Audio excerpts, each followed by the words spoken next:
Hey, what's up mga kabowlers, maligayang pagbabalik sa aking channel. Halina't pag-usapan natin ang balita patungkol sa championship lineup na nga daw ang Rockets ngayon, at ang balita patungkol sa trade na inilabas kay Giannis Antetokounmpo. Tara na't pag-usapan natin yan dito sa Basketball Hotshots.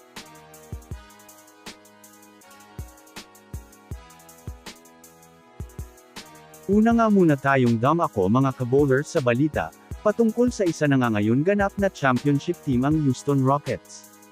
Well, alam naman nga po natin na sobrang lakas nga po ng nabuong lineup ng Rockets ngayon dahil sa pagpunta ni Kevin Durant, na dinagdagan pa ng ilang mga player na maasahan sa kanilang mga role.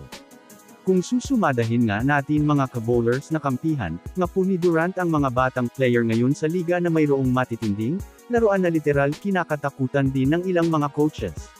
Katulad na lamang ni Alp Aaron Senadorgan, Amin Thompson at Reed Sheppard, na kasalukuyang sobrang ganda nga ng performance na ipinapamalas ngayong season. Ayon nga po mga kabowlers sa inilabas na prediksyon ng mga NBA analyst, isa nga daw ngayon ng Rockets sa inaasahan na makikipag-dikdikan ngayon sa playoffs para makuha ang kampyonato.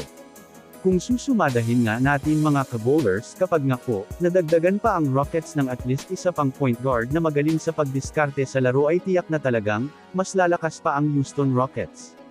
Samantala pumunta naman tayo mga kabowlers sa balita patungkol sa lumabas na trade kay Giannis Antetokounmpo. Well, alam naman nga po natin sa ngayon, mga kabowlers, na kasalukuyang sobrang init na ng trade ni Giannis Antetokounmpo dahil sa hindi nga nito mga kabowlers magandang sitwasyon sa Milwaukee Bucks.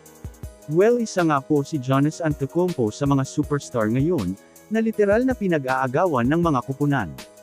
Kaya naman sa ngayon nga po, mga kabowlers, ay mayroon na nga pong inilabas na trade deal ang mga eksperto patungkol kay Giannis Antetokounmpo patungong Golden State Warriors, na alam naman natin isa ngayon sa mga nangangailangan ng mga superstar upang maging dagdag tulong kay Stephen Curry at Jimmy Butler ngayon. Base nga sa inilabas na trade proposal, makukuha nga ng Warriors si Giannis Antetokounmpo kapalit ni na Draymond Green, Jonathan Kuminga, Brandon Podziemski, Moses Moody na may kasamang 2027, 2029, 2031 first round picks. Kung susumadahin nga natin, sobrang ganda nga ito para sa Warriors dahil makukuha nga ng Warriors si Giannis Antetokounmpo na maaring magsilbing malakas na pyesa ng GSW patungong kampyonato.